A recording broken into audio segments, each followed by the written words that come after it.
Por 6 votos a 5, o Supremo Tribunal Federal decidiu que a lei da ficha limpa só vale para as eleições de 2012. Os eleitos que foram barrados vão poder tomar posse. O voto decisivo foi dado pelo novo ministro do STF. As expectativas de finalmente se colocar um ponto final na lei do ficha limpa giravam em torno de um nome, Luiz Fux, o mais novo ministro do Supremo Tribunal Federal. Era ele quem decidiria a questão.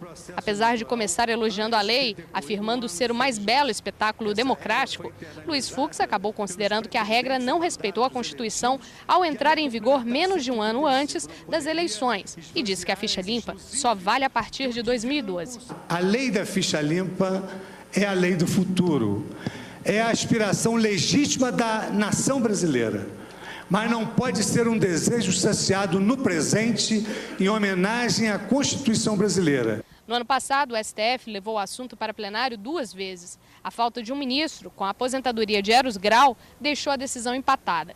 Primeiro com o ex-governador Joaquim Roriz, depois com o caso do ex-deputado Jader Barbalho.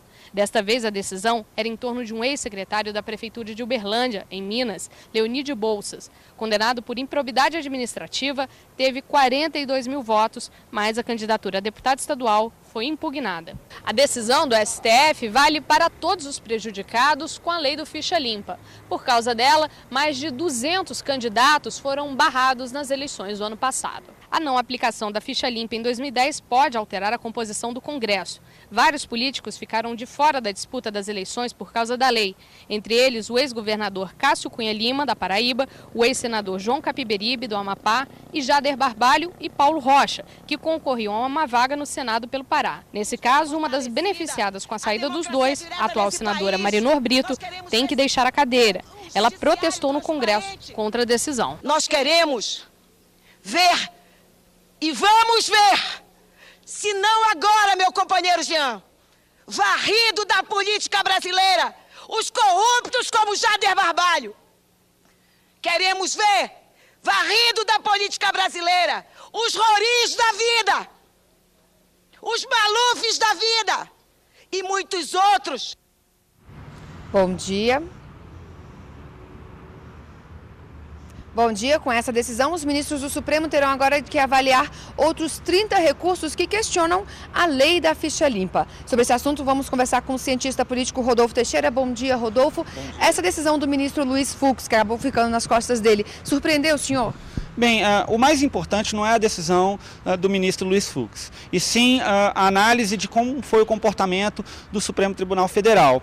A gente pode perceber a consolidação de 2 vertentes dentro do Supremo, uma vertente mais focada nas intencionalidades, nas intenções dos legisladores, e uma segunda vertente mais focada na letra da lei.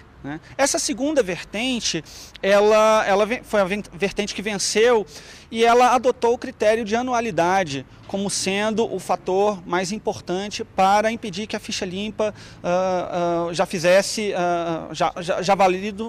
valido para 2010. Aí o que acontece? Você tem o retorno de diversos parlamentares que não tiveram a possibilidade de tomar posse. E essa questão da anualidade, o senhor já havia me dito isso um pouco antes da entrevista, já foi entendida de forma diferente em outras decisões do Supremo, né, Rodolfo? Sim, existem 2 análises a respeito do critério de anualidade.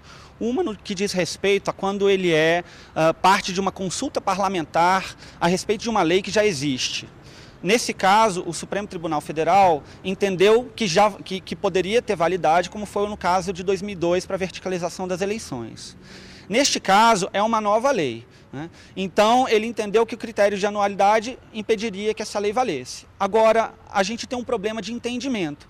Por quê? Quando uma nova interpretação a respeito de uma lei que existe muda todo o processo político, você tem, na prática, uma nova lei. Então, o que nós temos são 2 pesos e 2 medidas quando se utiliza o critério de anualidade. E com essa decisão do Supremo, o senhor acredita que quem sai ganhando, o governo ou a oposição, na nova composição do Congresso?